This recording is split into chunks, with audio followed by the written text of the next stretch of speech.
Прям возле порога мне начал душить. Я остановилась.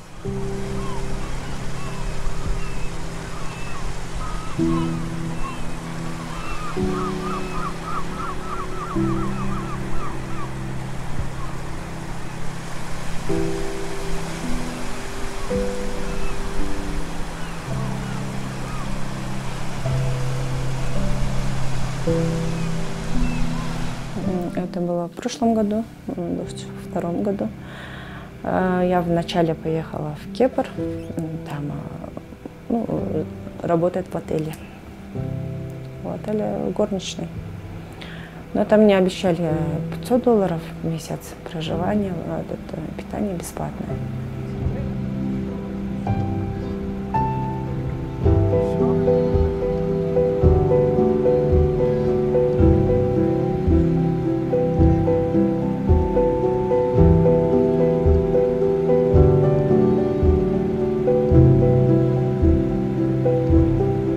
Приехал, этот билет они мне купили,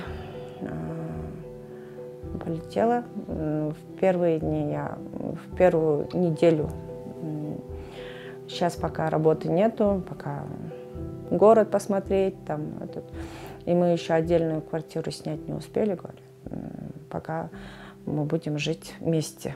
Ну, мужчина меня встретил, он сказал, ну, я...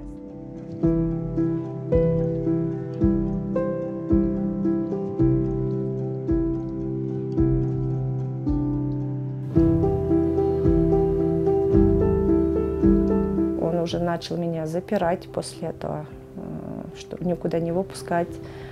Один день уже был 10 парней своих, короче, пригласил в гости. И 10 парней, он сказал, обслуживай.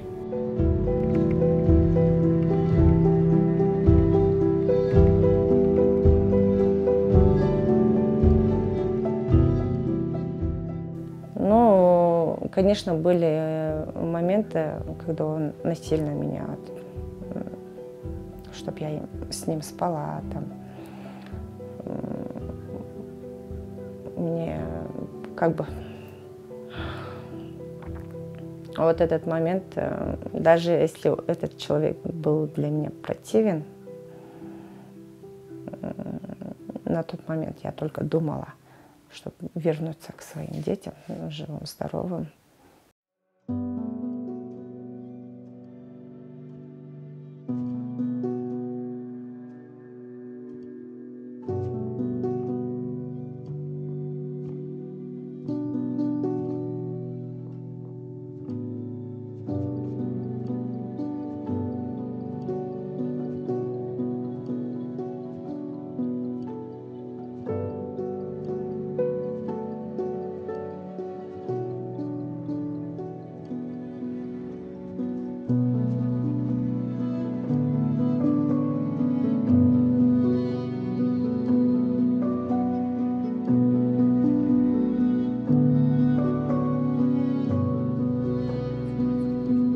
В 2017 году под нашей организацией мы открыли Центр помощи и реабилитации женщин, пострадавших от насилия или находящихся в трудной жизненной ситуации.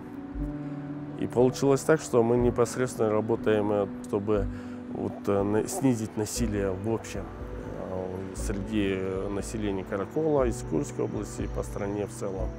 Вот как раз-таки учитывая, что общее население все-таки находится в состоянии бедности, да, почему они уезжают в миграцию и попадают там в тяжелые ситуации, мы один из механизмов нашли какой?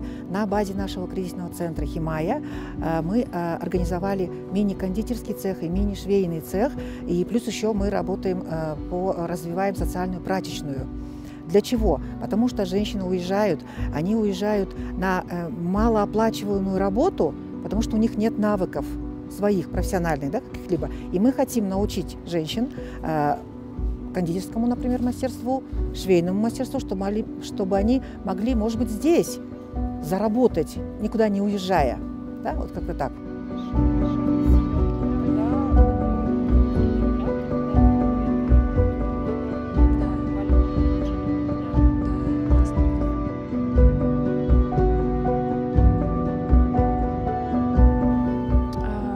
все-таки советуем всем, кто едет за границу, все-таки удостовериться, все ли в порядке с документами, заключили ли они соглашение, да, трудовое соглашение, любое, да, и обязательно всю информацию относительно личных данных, о данных работодателя, о данных, например, образовательного учреждения все-таки оставлять своим родным, да, что в случае, если пропажи, люди знали, да, куда пойти, к кому обратиться.